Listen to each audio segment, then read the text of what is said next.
age. That's why otters make good eating. Well, they're definitely not shield material. That's all Hydra. I love otters. What's up, guys? I just can't eat one by myself. Yeah, what's up? We are live here on Keystroke Medium. Hello, I am Josh Hayes here with Chuck Manley and Scott Moon.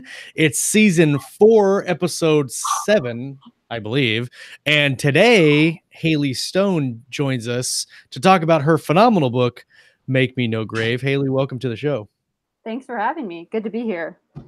I was super excited, first of all, to talk to you, to invite you on the show. When I started reading your book, and Steve, he hosts the show with us. So full disclaimer, Steve, her publisher for Athon, is Steve Bollier, who hosts on the show. And I'm also being published by Steve and Athon Books. But he recommended your book to me. And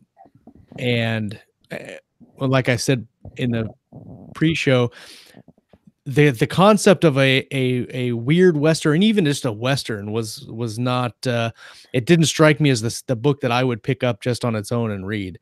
But I'm really glad I did, because the book is phenomenal. And I've said it before and I'll say it again. In 2018, there were 2 books that made my top 2, and it was Brandon Sanderson's Oathbringer and your Make Me No Grave. That is pretty impressive company to be in. Well, first of all, you deserve it, because you wrote a phenomenal book. You have no idea what a Sanderson fanboy Josh is. Oh man, like to a neurotic, possibly diagnosable level. That's how most of our Facebook fights start with. Didn't we used to have a Brandon Sanderson fanboy poster that every time I mentioned his name, I had to hold up the poster. Yeah. Oh, no little like swear jar every time his name comes up. It was a drinking game for a while. We would pay for the show if there was a Sanderson swear jar. There you go. So welcome everybody that's in a live chat to this Monday night. A lot of people tonight were hanging out with me this morning on the Morning Haze, so welcome back, everybody. This Monday was kind of a crazy Monday for Keystroke, because we did the Morning Haze this morning, and then Kayleen and Lauren came back on with Brian Meeks to do some more AMS ads talk this afternoon, and now we're back on live tonight. So that's 3 Keystroke Medium shows in one day, which I don't know if that ever happened. I don't know if that ever happened before. Not in my time. I don't know. Maybe. It's a new era for the Keystroke program. We can't do this. It's very exhausting. So Hayley, thank you so much for taking some time out of your day to come and hang out with us tonight. If you would just kind of give us a little bit about yourself and how you got started in writing. Sure. So I've been writing for most of my life. It's pretty much always been what I wanted to do. From the age I could write, I was making up stories, beginning with Johnny Quest fan fiction back when I was probably in first grade, maybe. And then, just like a little original stories here and there. And I used to try and illustrate the stories. And I was not an artist at all. But of course, my mom has kept all of them. So one day I'll have to pull those out. But nice. Yeah, for a long period of time, I primarily wrote fan fiction and role played on a Star Wars forum with Star Wars characters and that sort of thing. And then it wasn't until I started participating in NaNoWriMo when I actually started to write longer form original fiction. From that point, I did Nano maybe 4 years, and while I won the contest, I didn't actually finish the book. It took some time for me to learn how to actually finish a novel that I'd started. Yeah. What were those first novels like? I mean, were they right now the Weird West is kind of what you're known for, but you said you're kind of a science fiction and fantasy buff there in the pre-show. So was that kind of what you were writing there at the beginning? The first word that popped into my mind was awful. They were not good. I've heard of that genre a lot. I've written some ones. I think we've all written that genre one time or another. We should make an anthology of that. Yeah, the awful anthology. The awful anthology. We all wrote an AA. Yeah, there was I think I tried contemporary and I was really bad at that. And then I tried literary with some fantasy elements, but it was very self-inserty, and it involved, oh, it's really embarrassing, but I'll go ahead and talk about it. Oh yeah, there we go. See, it involved Chopin being around today as a muse, inspiring an upcoming pianist. And yeah, I really liked Frederick Chopin for a while. Nice. is that on your writing playlist? Do you have a writing playlist? Do you listen to music when you write? I used to. Now I don't really listen to it as I write, but I do build playlists. Like in Spotify, I'll build a playlist for whatever story I'm working on, and I'll listen to that on drives or when I'm at work, and sort of to stay in the story even when I'm not writing the story. Oh, that's cool. I like that. That's very interesting. I've never actually heard of somebody doing that before. Like I listen to music while I write, and I know other people do too, but I don't know that I've ever heard anybody say that they've compiled lists specifically based on the story to keep their mind going in that. That's really cool. I like that. Yeah, especially for the emotional content. I'll find songs that I've associated with a story. Years later, I'll hear it and it'll bring me right back to that like emotional I do moment something that similar. I have Spotify playlists that are genre specific. You know, I've got one for like urban fantasy horror. I've got one for sci-fi, whatever. And I think at one point I shared them with the group. So I'm pretty sure Josh has used them once or twice. Yeah, I think I have actually. Bard of Day says he also has playlists based on his stories. I'm curious, is there a playlist you want to share? You don't have to, for Make Me No Grave. I mean, what would be on that playlist? Yeah, actually, I would have gotten it ahead of time. I can definitely supply it after the show. Yeah, I'd like to see that for real. Yeah, I have one that I built myself with some songs. And not all the songs, the lyrics don't always fit the story, but the sound of the song and the feeling of the song does. And then I had a friend, fellow author, who read the book and loved it, and she made a playlist for the story, and I listened to it and I was like, this is better than the one I made. Nice. Do your playlists typically involve songs with lyrics, or are they like from like movie soundtracks or classical music, something like that? It's almost exclusively lyrics. I like to hear, I guess more words is always better. I do like classical music and that sort of thing, but I've moved kind of away from that in more recent years.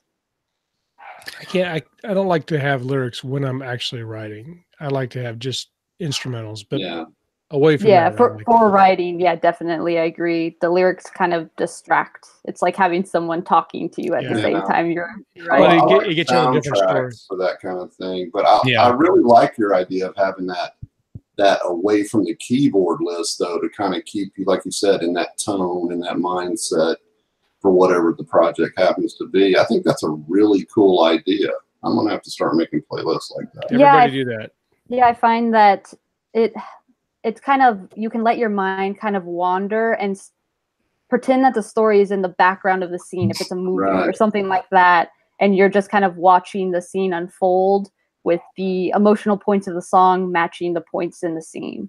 Yeah, I think that's a really cool idea. And you did that a lot you did that with Make Me No Grave. Oh yeah, did that with Make Me No Grave, did that with my previous novels, which are Sci-Fi, Machinations, and Counterpart.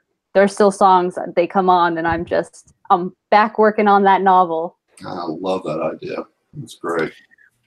You mentioned your previous novels, and I do want to get to Make Me No Grave here quickly, but just to kind of bring everybody up to speed on your history and publishing. Make Me No Grave is through Aethon Books, because it was hard to find a home with your other publishers, and you've been traditionally published before. So can you tell us a little bit about that and how you got the traditionally published work, and then why do you think it was so hard to place Make Me No Grave, and what were the struggles there? Sure. So I was traditionally published. I just took the usual route where I wrote the novel, and then I queried an agent, and then got an agent, and then she shopped it around, and it eventually found a home with Hydra. And Hydra is it was, I think, I don't know if it's still there, but sci-fi and fantasy digital imprint of Random House. And so it was digital only, just ebook. And that was a 2-book deal for Machinations and its sequel counterpart.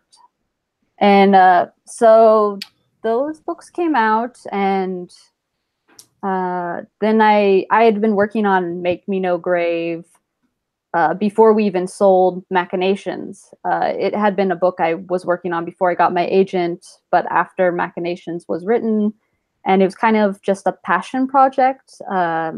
It was kind of one of those books where you write it, and the whole time you're working on it, you're like, this is not going to sell. Very niche. I know that feeling well. Yeah. I love those projects. Yeah. So, and the funny thing about it was when we did start to shop it around, we offered it to Hydra first, and my editor there, who also works for Del Rey, and she came back and she said, I love it. And she already had ideas for edits and that sort of thing, but she wanted to publish it with Hydra. And at the time, I just did not want to remain digital only. And so I was just like, I'm just not interested in even going to acquisitions for Hydra. So digital only, would that mean just ebooks, or is that ebooks and audiobooks? No, it was just ebooks, although they would have gotten the right to audio, but because they hadn't pursued audio for my other books, I didn't feel comfortable. I just didn't want to go with that. And that would have been a shame, because the audiobook's really good, and the style of writing, I think, plays well to it. Yeah. I'm curious. Yeah, no, I'm curious about the ebook only deal. Were you able to follow print deals or audio deals that were completely separate from the ebook deal, or did it lock down all the rights and just give you ebook? Yeah, so they got the rights for print and they got the rights for audio, and they had no intention of pursuing those rights or doing anything with them. So old school publishing. Yeah. Wow. Which it makes it a little challenging when you're trying to market a book or, try and reach new readers. You don't have print to kind of do giveaways or signings. Right, exactly. Really doesn't even seem like you gotta have one for your grandma. You gotta have right. One for well, the whole idea of doing an ebook only, that just doesn't, like, you're missing out on revenue streams that you don't really have to do any extra work, like, to get them into those streams. It just doesn't make any sense to me, I guess.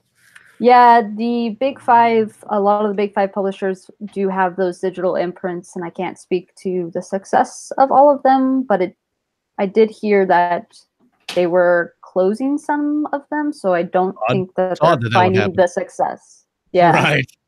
Yeah. So Make Me No Grave was a passion project, and we all have those that, like you said, you don't think they're going to sell. And you mentioned on Hank's show, for those of you who don't know, she was on the Hank Garner's show, the Author Stories podcast, several weeks ago.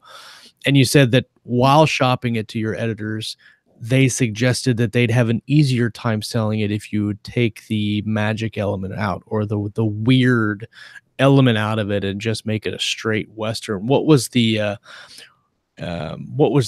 catalyst that said, no, this is a weird Western, I'm leaving all of that stuff in, and I'm just going to shop until I find a place for it? Yeah, so, well, because the fantasy elements in the story are not really in your face all the time, it made it kind of odd and kind of different. And when I was shopping it around, more than anything, it was the Western part of it that made it difficult to market, because publishers, all the rejections that I received were very kind, very much like, we really enjoyed this, but it's Western. We don't know how to sell a Western. Yeah. Interesting. And Western fans can be very particular. If they market it to Westerns, they want a Western. Right. Nothing else. Exactly. Exactly. Which is why at one point I thought, well, maybe I just need to take the magic out, and then then we can pursue just Western publishers. But in my heart, I just didn't feel that was the right thing to do. That wasn't the story you were trying to tell. Exactly. Yeah, and you said a second ago that the fantastic elements weren't really in your face. I noticed that too when I was listening to the audiobook, and I consider Weird West to just basically be urban fantasy in the Old West for all intents and purposes. Yep. And a lot of times in urban fantasy, the writer will make the fantastic elements just almost superpowers. They're just like big and out there and all this. Did you intentionally keep it low key, or is that just kind of how it worked out? I mean, how much planning ahead went into blending the Western and the fantastic? A lot of it was going with my gut, because I am a discovery writer or a pantser. I just kind of make it up as I go along. But I stumbled upon this way of writing that I really like, which is incorporating elements of genre into a story, but kind of trying to make it as realistic as possible. And I think that's kind of what happened with Make Me No Grave. I was trying to incorporate the fantasy elements, but I kept feeling like if I made it too much, it would just break the suspension of belief for the reader. I wanted to keep the reader in this world believing that this might have happened back in the 19th century, that all of this could have conceivably been happening behind the scenes and people don't know. So I want to just say that, like I said earlier, I was skeptical about getting to the novel. And we all talk about the first paragraph and the first page and the first sentence about drawing somebody into your story and keeping them there. And holy shit, you did that. First sentence, first paragraph, yep. The prose, extremely well written. Thank you. Even down to just the subtleness of the way that Apostle talks and describes things as he's narrating, where he's stuff that I wouldn't even thought of. Like when he's talking about his leather holster or pushing the dust flap of his gun out of the way, or just, and the way you did it was so nonchalant. It just was like, this guy's like, yep, I'm going to reach down here. And he's not even thinking about it either. It's like second nature to him too. So first, before we get into all that, because that's really, that stuff really excites me. Go deep, Josh. Go. Yeah. Tell us about what the inspiration for Make Me No Grave, and tell us about the story so we can all kind of enjoy that with you. Sure. So I was in college, and I think I was in my second to last year of college, maybe.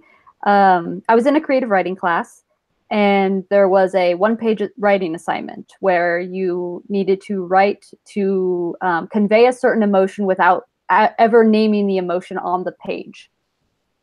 And I had this idea.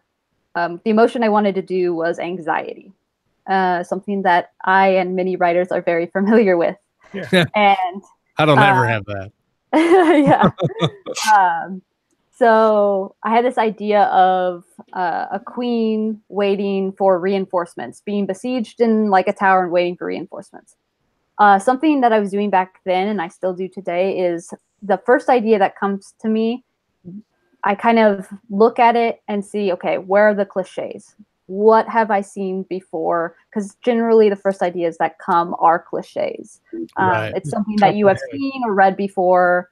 And so I decided, let's set this in a totally different setting. How does that change the dynamic? How does that change the story? And what ended up happening was I was watching a lot of Justified at the time. Great show. Love it. Amazing show. And I was also reading the first two books of the Dark Tower series. And so I just was like, well, let me set this in the Old West. What if it's instead of reinforcements, it's an outlaw waiting for someone she thinks is going to come bust her out. And then it's the marshal who's keeping a watch on her. And I like the idea of making the outlaw a woman rather than just, rather than it is very 3-10 to Yuma dynamic, but it was, the marshal is the man and then the outlaw is the woman. And how does there's a power dynamic there too. And then that first line, there are some voices in fiction when you write that just come to you and you can't always explain it. It's just like you connect. It's just a spark. And that's how I feel with Apostle. And to hear you like talking about him, it's like, oh, you're talking about my friend, because it's like he's so real to me. Yeah, and you could tell in the reading of the story, you can tell that 100% you are Apostle when you write that book, and it's just his character really comes through. Thank you. Yeah, it's strange. It's the easiest character that I've ever written. Like, I just understand him, and his voice just kind of shines through. And because he does have some of that Western dialect and the colloquialisms, he just feels real. Like the professional politeness, like in the harshest situations. Kind of. And it really is. Yeah, absolutely. I want to read the first paragraph of, if that's okay. Oh, absolutely. Because this is what really kind of set the whole book up for me. Alameda Guillory corkscrewed in the middle of the room, turning round and around and around, drawing out some stubborn thought. I asked her to sit down, please. Weren't no sense in her wearing herself out like this before we'd even reached the courthouse. She told me to go to hell. I mean, like, just the visual of that, and then the way that you constructed the second sentence. I asked her to sit down, please. Weren't no sense in her wearing herself out like that. Like, just the way that he talks. You know what I mean? It just, you really kind of really encapsulated the genre, basically the Western genre, where that's how they talk. And because you have, like, in epic fantasy, you have a certain way that character talk, right? And same thing with military science fiction and urban fantasy. But I don't know that you and Stephen King are like the only people that have ever got this Western dialect correct. Thank you. Wow. Thanks. Yeah. So I'm really curious of like what kind of research went in for you in crafting the dialogue like that. What did you have to do to research that? So I have a bit of an ear. I'm a bit of a mimic. So when I hear dialects and colloquialisms and that sort of thing, if I'm around something for long enough, my speech pattern will start to change to reflect that. And so a lot of it was listening. I watched shows that had that. Deadwood, for example. After I started working on it, and I was working on it in earnest, I would go and watch Deadwood and kind of listen to the way that they constructed sentences and some of the slang that they use. Same for Hell on Wheels was another one. And then I actually went online and I just started reading lists of like slang from the Old West. And I went and I double checked certain things to make sure, like, when did this come into use? I tried to be very historically accurate with what I was using to make sure that it was something that they could conceivably have been saying at the time. I read some history books on marshals and outlaws, and the author and I wish that I could remember his name right now, but the way that he wrote those books, he incorporated the slang into his descriptions of what was happening. And whenever I hit one, I would highlight it and then like type it up in a little list and to keep for later, because I was like, oh, that's a good one. Like turned a somersault, just like going backwards real fast and like things like that, where it's like really interesting. And I actually recently bought another book that is just on like old Western slang and that sort of thing. just in case I've missed some stuff, because I don't want it to be the same sort of saying every single time. Did you do any reading from the classic Western writers like Louis L'Amour, Zane Grey, guys like that? Elmore Leonard? I actually did not. I kept meaning to go and read them, and I just never got around to it. I'm more visual and auditory anyway. So while that, I'm sure that I would have gotten a lot from it, I also worried about taking stuff subconsciously from it. And so I just kind of stayed away until I was finished with the book. And then after I was finished, I just never got around to reading them, which I know is like... So that's understandable. I mean, I forgot. The other big influence and what really got me into the Western genre was actually Red Dead Redemption. Yeah. So, yeah. I lost a lot of week in my life to that game. Yep. It's kind of full circle because my book came out really close to the release of Red Dead 2. And I was like, here we go. My son's got that one upstairs, and I have been consciously forcing myself not to go try it because I know if I do, good choice. Yeah, it will take over your life. It's amazing.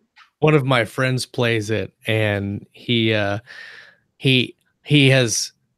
consciously said, I'm not playing it to play the game. He basically he goes out and he hunts like wild animal. He hunts like deer and bear and all that, and that's all he does. Like he'll spend like 8 hours just going around and doing these hunting. Like I don't even know that they're side quests. I just think he goes out to do it. He just goes out and kills animals. Yeah. Well, it's got such a complex system to hunting. Like you can like mask your scent and stuff, and you can see it, and it's a little bit much. I'm there mostly for the storyline. Yeah. I'm curious to know how if there's why you are writing in first person to that character. Does that affect the voice and the style? Some of the things like you mentioned Stephen King and those other ones are not necessarily a lot of first person examples, and I'm just curious about that because it seems to work. Yeah. So my previous 2 novels were first person. Machinations was actually the first time I had done first person in long form or much at all. For most of my life, I wrote third person. For Make Me No Grave, generally my rule is if a first line comes to me, the way that it comes to me is the way that I should write the story. So if it comes in present tense, story's present tense. If it comes in first person, it's in first person. Rarely do I change that. Generally, the way that it comes is I kind of trust that kind of the shape of it. And so that's pretty much what happened with Make Me No Grave. It was first person, past tense, and I just rolled with it. It's a good choice. I've taken entire books and tried to switch them from like first to third or third, and it's a good way to drive yourself completely insane. I actually am go with doing your that. First instinct. Yep. I know that I just said that, but the epic fantasy that I'm working on right now, I had to go back and change from past to present tense because I found that the past was just not working for some reason, and that has been an experience. Yeah, first person present tense is my new favorite right now. But yeah, it's so immediate. It's very visceral. It pulls you in. You feel like you're there. It's hard to keep up for a long time. That's the tricky part. Yeah, that is true. I want to take a break really fast and do our show sponsor, and then we can move on with the interview. The show sponsor tonight is, and he didn't know this either. Surprise! Hey, surprise. The show sponsor for tonight, isn't this cool that you're looking at me sideways, is Nathan Hystad and his book Revenge, which is the second book in his Resistance series. It's out today on Amazon, and already it is a bestseller in time travel fiction. And let me see if I can get the link. Stop it. Do what I say. I don't know why it's not doing what I say. So yes, The rift has opened. The aliens invaded. The Eureka is on the other side. Flint, Wren, and Ace, along with Charles, are now members of the Eureka, a state-of-the-art vessel heading for a world in the far reaches of a new galaxy. 60 years ago, a colony ship was sent there along with someone close to their benefactor. But when they arrive, they find getting to the surface isn't as easy as they thought. With a crash landing and news that shocks the entire crew, they must collectively find a way to get the Pilgrim off planet and into the fight against the Watchers. One of the crew leaves from orbit, spelling betrayal, and the others know time is against them. They must create a virus and bring it to the enemy's homeworld, but not everything is as it seems. Join our heroes as they fight for the future, knowing an all-out war awaits them back home on the other side of the rift. Revenge is an exciting tale of camaraderie, risks, infiltration, and surprise twists. And I just want to say I read that ad very well. I think I was just thinking that the beard is improving your average. And it's actually you read better with a beard. I don't know why. I think so. Might be magic. That's something to do with the airflow through the whiskers around his mouth. It's definitely that. It's definitely low magic things, kind of like Game of Thrones. We don't know why it happens. It just is. Yeah. No, it's definitely true. The legend of the beard. The legend of the beard of the doom. All right, so I'm posting the link in the live chat right now. Go right now, all of you, and purchase the book Revenge by Nathan Hystad. He's a good fan of the show, a member of the collective, which I think we're at like above 600,000 words for the year, which is crazy. And I think we have. It's because Devin writes 15,000 a day. You know, he wrote 10,000 words today. 10,000. Holding a baby in one hand. Yeah, and not dictating. I mean, I got the fact he's got all those babies and he knows he's got to pay for them. Yeah, no, motivating. I got 5 today, and I was really proud of myself. And then he was like, "I got 10." I'm like, "Shut up, man! Nobody even cares about you." I've never had a 10K a day. Hayley, what does your process look like? How do you go from idea to day? Did you guys see that? Did you guys see what Chuck just did there? That was a pro segue. Let the guest answer, man. Come on. Pro segue. Good job. Good job. Well, when I stopped, player today. When I stopped screaming from existential terror, so I'm very much a morning person. That's when I generally like to get my writing done. I'll wake up and my goal is usually anywhere between 500 and 1,000 words. I find 500 to be my hard minimum. Like, I know I can get that done. If I'm not, I'm just messing around. And 1,000 is generally what I aim for. I used to be a lot more disciplined about that, about getting it done every single day, no breaks. Now, not so much. And part of that is I am working on a very complex story that has a lot of moving pieces and is requiring a lot of edits as I go along. So some days are just, there's no technically new words, but I have edited a bunch of stuff.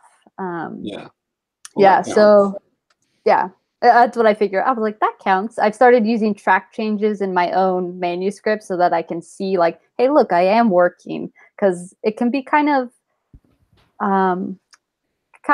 be defeating when you work all day and your word count is less than you began with, and you're just like, did I accomplish anything today?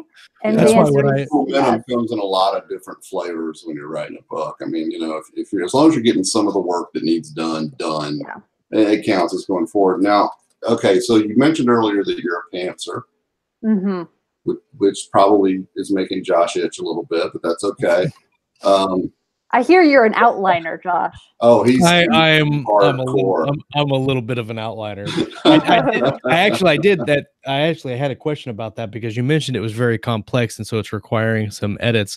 And a short little side: when I edit with strike through, and then I don't delete I don't delete any of the words until I'm done for the day. So then I can calculate how many new words I've written. And then after I calculate how many new words I've written, I delete all the strike throughs. So, but anyway, you mentioned it was I very, like that.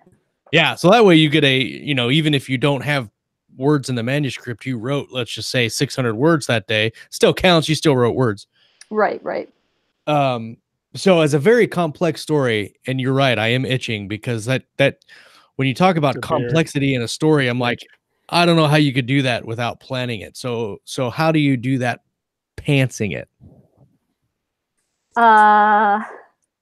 So stump the guest. Good job. Everybody take a drink. Well, the answer to that is that you do it wrong a couple times and you cry and then you do it right. I'm down with that. I love how open you are about the tears. I'm actually I can't do that. I'm actually not like overly emotional about it. It's basically like there was a point a couple months ago where I was talking to my boyfriend and I was like, this manuscript is irredeemably broken. I was like, I cannot fix this. And then the next day I went back and I was like, oh no, I know exactly how to fix this. So yeah, I tried to pants it initially and it didn't end up working. And so now I have like, I've laid out the chapters, I've moved chapters around, I've added points of view back in. It's a whole thing. And I mean, I have a whole synopsis written for it. So I do know from beginning to end how the story is being structured now, which makes it a lot easier. And I think moving forward, I probably will be working with at least a synopsis. A chapter by chapter outline doesn't work for me. I lose interest in the story. I have to have that sense of spontaneity of, ooh, what's going to happen next? How are the characters are going to react? Because for me, the story is the characters. And I want them to feel alive and I want them to have the freedom to make weird choices and then just follow them that way. Yeah. And that's basically how I wrote Make Me No Grave. What are your tools of choice? Word, Scrivener, notebooks, hammer and chisel, what? Microsoft Word. Yeah, I use it exclusively. I have tried writing in Google Docs and that can be okay, but it's Microsoft Word, and if I'm really struggling, I'll open up like text edit, something that has like no formatting really at all. Nice. To trick my mind into thinking that I'm writing something unimportant. I'm writing fan fiction or something, and my brain will be like, okay, then we can kind of relax. And then I'll copy it over to Microsoft Word, and I'll edit it as I go through it to make sure like this is still up to snuff. So as a mostly pantster with some structural stuff, do you find you go back to the beginning a lot, or do you push all the way to the end before you go back to the beginning? I constantly edit as I go. For me, the beginning has to be solid. It's as if I'm building a house. I have to know that the foundation is there, or I feel very uneasy. For me, writing is very instinctual. I know when I've made a mistake. I'll feel that the story is wrong. I may not always know what that is, but I will go back to the last point where I felt like I was on track and then see if I messed up sometime between then. Like, where did it get off track? And I'll try to fix it that way.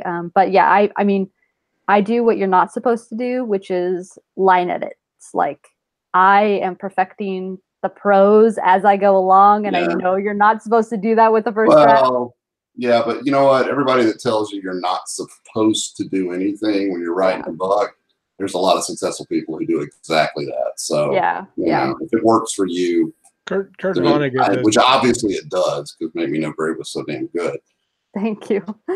I'd read that Kurt Vonnegut basically doesn't move on to the next page until a page is perfect, and that you could basically print that page because he does, so kind of so there's extremes to everything. I guess if you're finding yourself getting really bogged down, then it might be better to push ahead and not worry about but if it's part of your process, it helps you think. I found recently this last week that going back and tinkering with some stuff actually kind of got me back into the mood, I guess, for the story. Yeah, I find that rereading, especially if I'm coming back you know, at the end of the day and the rest of the day I haven't been writing, or I'm coming back after a couple days and writing again, rereading what I've already written usually gets me writing, if only because I want to tinker with it. I want to fix something, and from there it's kind of a smaller jump to actually be writing new words. I'm curious, I want to go back to something you mentioned earlier, which was the characters. And this is something that for me anyway, and probably for you, where I do plan and plot the story, most of my characters are generated on the fly. And what I mean by that is their tics or their family history or their past is that's not directly relevant to the story. And Apostle has a really interesting past that you kind of discover along the way, and so does Alamina, which is and I don't want to give any spoilers, but you kind of find out a really neat thing that is in her past as you get through Make Me No Grave. So I guess two questions is, when you look at Apostle and Alamina as characters, did you know a lot of their backstory beforehand, or did that come kind of naturally as you wrote the story? And then for the very specific part that I'm talking about for Alamina, was that part of your original thought, or did that just was like, oh, that's cool, I can see that in somewhere?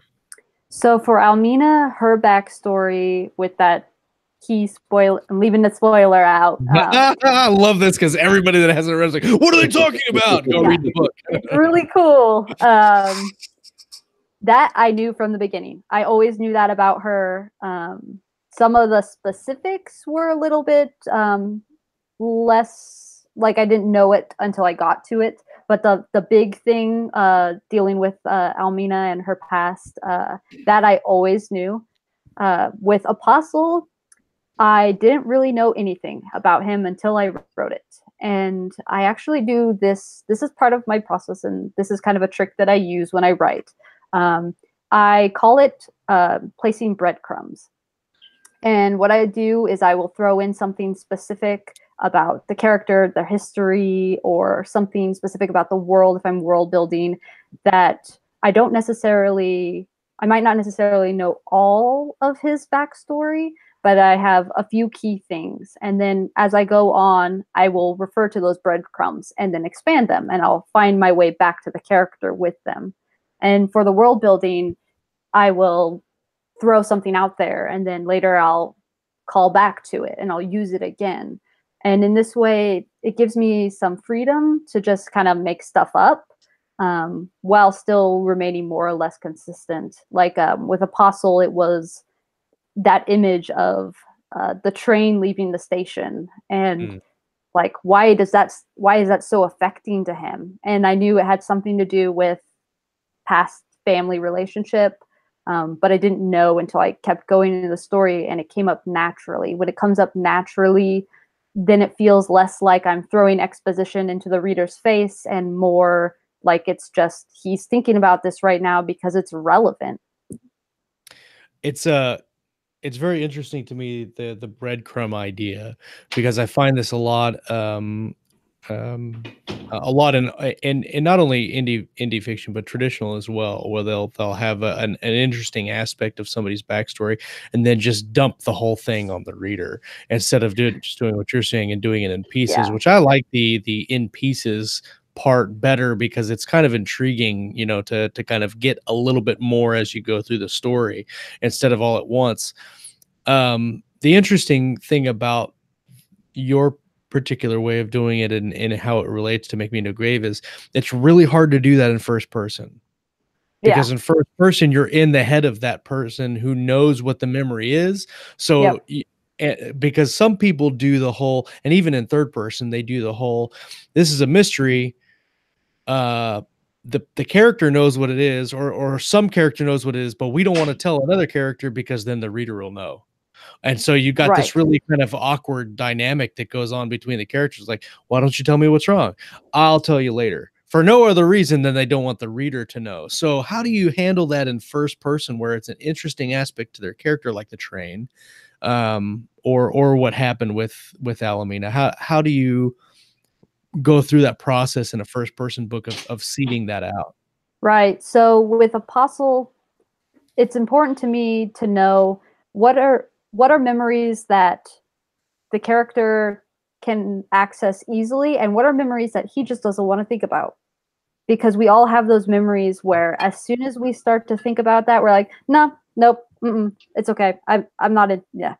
And so that, I think, is why that works so well with Apostle, is because he's pretty open and pretty, genial and kind and everything like that. And so for him, he really only has like that one sore spot that he doesn't really want to think about too much, because it reflects badly on himself, and it's just painful. And so while it kind of comes up, it's kind of like, oh yeah, oh nah, and then continuing on with whatever's going on.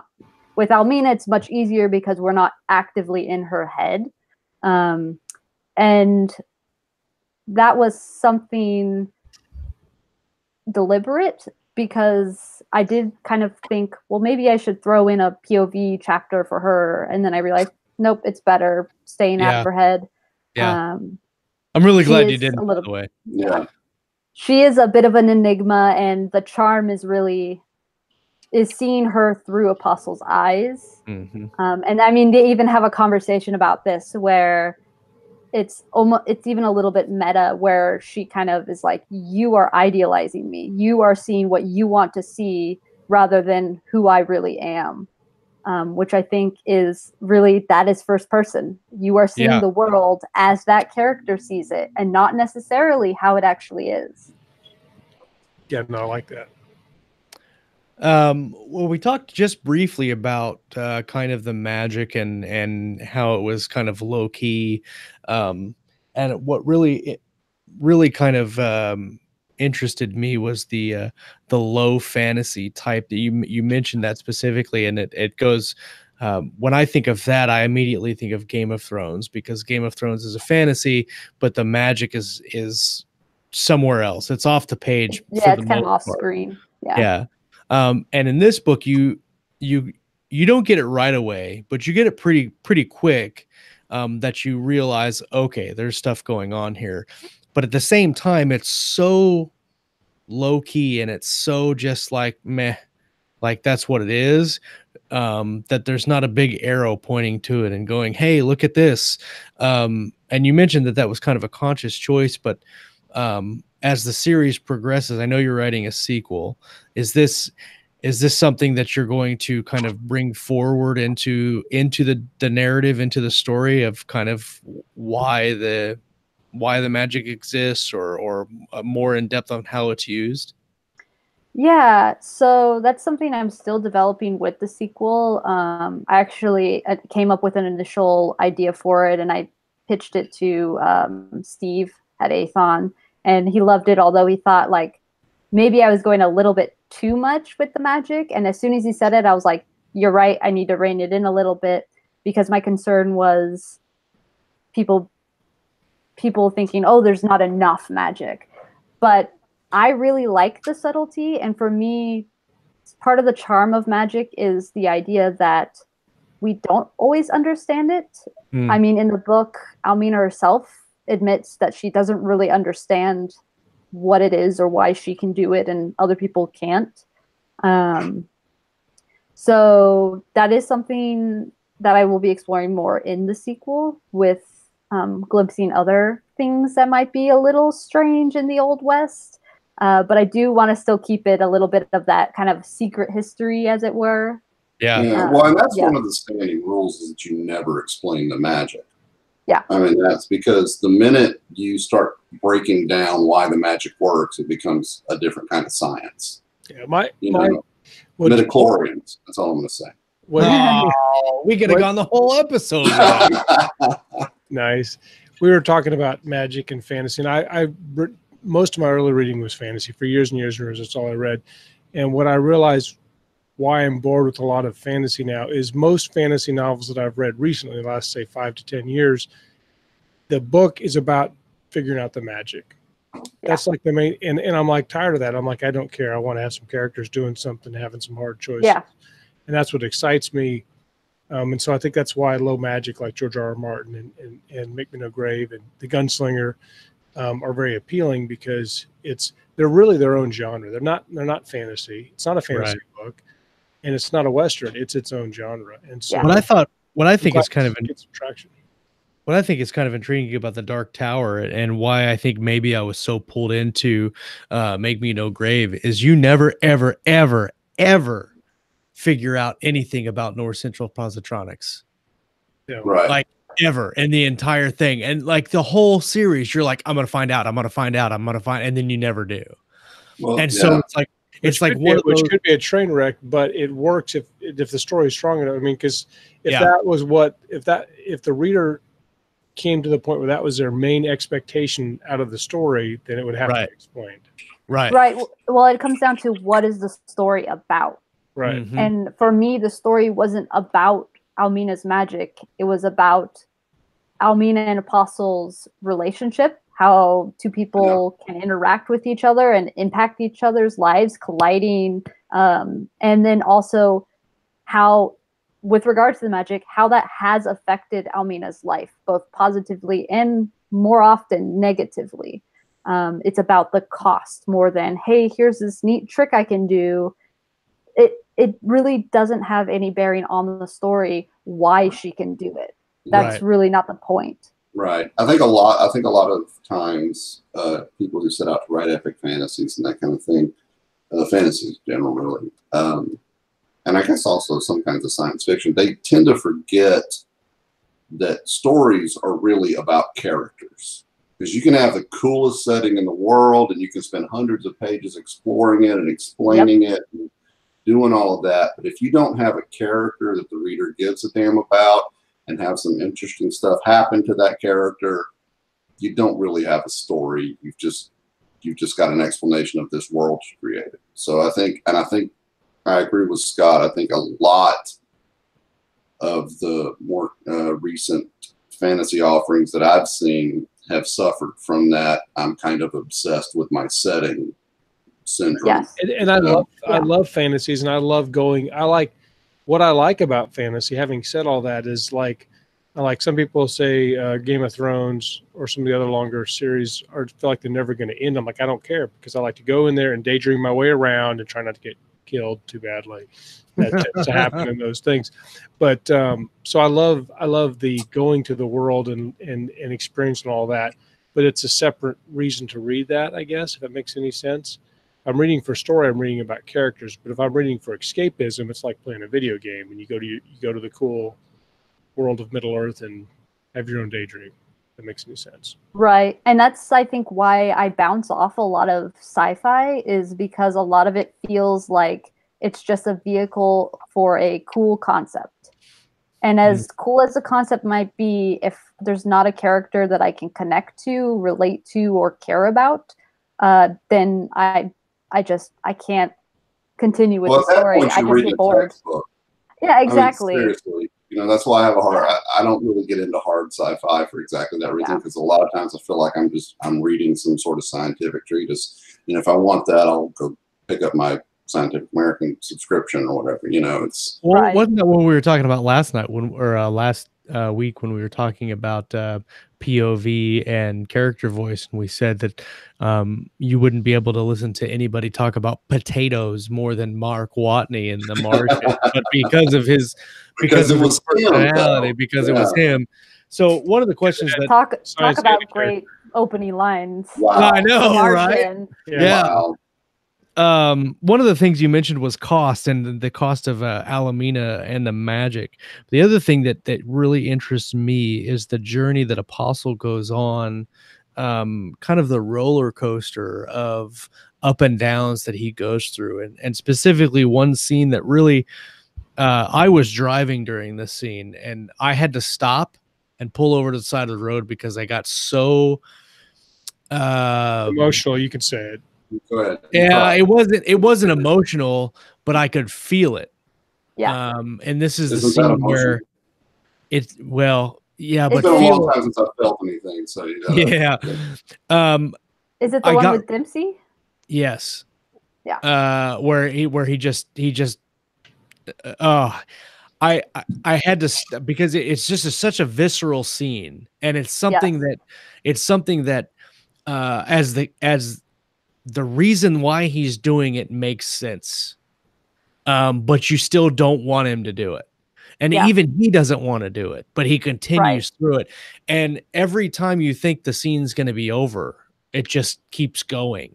And it's brutal. It's vicious. And it's something just in the way that you wrote it that was just like, holy fuck. Like, it was intense. And so like I'm driving and I'm listening to it in traffic, and it's just, I don't know if you have ever read a book where it's just like you can feel your heart bounding in your ears because it's just one of those scenes that hits you. Just that's what it happened in this scene. And I thought that was really great that you did that with his character, because you kind of have him up here on this pedestal at the beginning of the book, and then he goes way down, and then you're like, this guy, but then he comes way back up at the end. Like he doesn't truly make up for it, but he's working on it. And I thought that was really interesting how you did that journey for him. Yeah. Apostle's journey is very much going from a world of black and white, of good guys and bad guys, to realizing good guys can do bad things. Sometimes they're doing them for the right reasons, but it still doesn't mean that it's not a bad thing that they're doing. And bad guys can do good things for good or bad reasons. Right. So the action is not necessarily dependent on the intent. That's so crazy. Oh, I love this show. It's so crazy. Like, and it's funny to me when I have seen a couple of reviews that were like, "Oh, he's too goody two shoes," and I was like, "Is he though?" Yeah, because he's got some baggage, and he makes some choices that are not necessarily the best choice. And someone called him. Oh, I think someone called him like a Gary Stu or like a Mary Sue, and I was like, are we talking about the same guy? Because he fails I don't get that at all. Maybe more often than he succeeds. It's just that he tries to stay positive, which almost makes it more sad at times, because you're like, bro, this is not going well.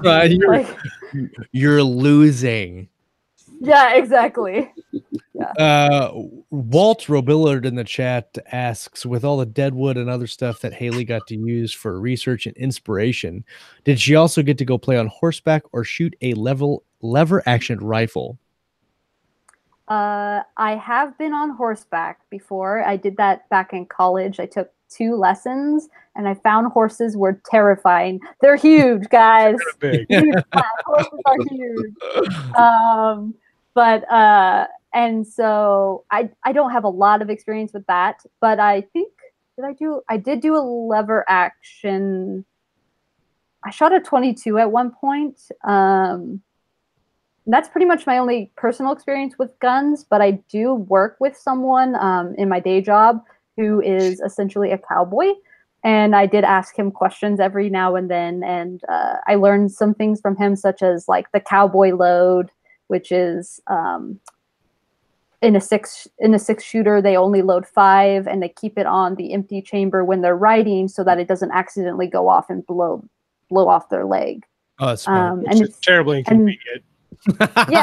Just like, shucks. But so mostly I did research through books and that sort of thing. But there was, I did reach out occasionally on little details, because for me, it's all about the details. If I get something really obscure really right, most of the time the reader will go along with whatever else that I'm kind of hand waving. Like, oh, yes. Build your credibility. So exactly. Balance those 2 things out as much as you can. Yeah, exactly. So the thing that I'm most excited about this book, well, slightly more excited than everything else, was that it's written where I live. Because I live in Kansas. I didn't know that. And so every time you mention Topeka or Wichita or Salina or going to Abilene. Like, I've been to all of those places, and I know exactly what you're talking. And even when you're talking about going south to Oklahoma, or you hit like Ellsworth, like way out in the middle of nowhere. No one knows where Ellsworth is. Like, even in Kansas, no one knows where Ellsworth is.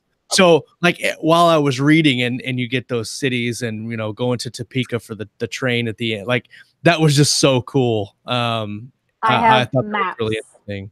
Yeah. I have historically accurate maps for the specific year that the book takes place that I would reference because I wanted to get it as accurate as I could. At one point I was on Google Maps and I was like doing the distance between towns and then like putting like bicycle, just to see if like that was sort of equivalent to horseback, I guess, and kind of like fudging it from there. Like, how long would this take conceivably? Yeah, no, I thought you did a really, really good job. There was a line, and man, I can't remember what it is. I highlighted it. I actually made it a clip in my audio file, and I don't want to take the time to find it now. But it was something about that's not the only thing that's magical in Kansas or something like that. Like, gosh, I can't remember the line, but I was like, I kind of think I know what you're talking about. Oh, let me see if I can find it. Oh, was it the line with the whiskey where they're drinking like you live in Kansas? Where it was like, I don't drink, and it was like, you live in Kansas, like how do you not drink or something like that? That's a very valid point, actually. It is a valid point. No, I don't think it was that. Let me see if I can. I don't know if I can find it pretty easily. It's our new episode. Josh reads a book, but not allowed. We did this episode of Keystroke Medium, Josh is for it. Josh reads quietly in the corner with his new beard. It's the balding spot that's up here on the and of course I'm not going to be able to find it now, but I thought that was really cool and really well done. So if you need any like inspiration for the second book, if it's in Kansas, I'll go and like stake out some spot. Take pictures. Thank you. Pictures. I gotta have to break your heart though. The next one will primarily not be in Kansas. Oh, just don't say Nebraska. You're gonna put it in Alabama, right? Don't say Nebraska.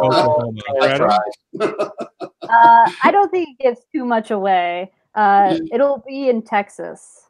Okay, I'm okay. But, you know, Western Texas, you kind of have to do that. I mean, so you said you're working. I mean, I know we're coming actually up on time and stuff, but just real quick, is there anything you can tell us about this epic fantasy you're working on? I'm just kind of curious. Yeah, so it is a multi POV. It is inspired by ancient Mesopotamia and the Epic of Gilgamesh, cool. But much more female focused. It has some POVs that are goddesses and some that are mortal. And I would say it's probably dark epic fantasy. Nice. And a little bit literary because it's very character driven. Would you go so far as to call it grimdark or? Yeah, it does edge into grimdark. Yeah. Okay. Yeah. Very cool. It's very different from anything else that I've written, and so I'm pretty nervous about it. And we'll see what happens. I've been working on this one for a couple of years now, off and on, and I've had to do a complete restructuring of it, which I've never had to do for any book before. So I think it's something very unique. We'll see. I like unique. Me too. Well, if we'll do another show. If the writing on Make Me No Grave is a template for your writing overall, I think that you will not have any problems with your epic fantasy. Well, thank you. Thank you. Yes, that was some solid prose all the way through. I mean, it was super impressive. Thank you. We'll have to have you back on when book 2 comes out, and then also if you find a home for your epic fantasy whenever that makes So do you have an expected date for the sequel for Make Me No Grave? What's the second one called? The second one is going to be called Render Up the Ghost. Oh, okay, cool. It is we're hoping that we can release it at the end of this year, but I am still in the early stages of drafting it. Well, Make Me No Grave is out now. It's very, very good. I put the link in the live chat. It'll be in the show notes as well. The book itself is great. If you're an audio fan in the slightest, pick up the audiobook because Oliver Wyman did a phenomenal job on the narration. Absolutely amazing. That guy, he's awesome. Yep. If you've never listened to an audiobook and you want to get a membership, you can click on the link in the show notes here in a bit and get Make Me No Grave for free and start your Audible subscription. So you get a bonus 2-in-1. If you have not subscribed and you're watching a live chat, all of you are wrong. You need to subscribe. You need to like this video and share it around. And if you're listening on the audio feed and you have not experienced the, I don't even know what to call it, in the live chat, Shenanigans. But it's more than that now. It's definitely more than beyond shenanigans. It really is. Come and hang out with us every Monday night while we talk to amazing authors about their books. We're doing who do we have on Thursday night? Let's see. Let's look at the calendar and see who we have on Thursday nights. Brian Meeks is on twice in less than a week. So you guys, if you ever have any questions about AMS ads, Brian Meeks just did 2 shows for us. Yeah. Is Jennifer? Is it Jennifer Yanez? I think it might be. I know she's coming up. I think it's Yanez. Yep. Jennifer Yanez is on Thursday talking about author branding. And then Josh Giselle will be on the show returning on Monday. So that'll be a good time. Big Josh. So it'll be a Josh Squared episode. Josh Squared episode. Those are always good. Haley, thanks so much for coming on the show. It was a blast to talk with you. Had a lot of fun. Thank you so much. Everybody in the live chat, thank you guys for hanging out with us tonight. As always, thanks for supporting the show. And we will come back next time. We're going to talk about some reading. We're going to talk about some writing. And, of course, everything in between right here on Keystroke Medium. Peace. Hold on. I got to find this stop. Come on. I can't find my mouse. How many shows have you done and you still can't find the ridiculous. Go off. Later.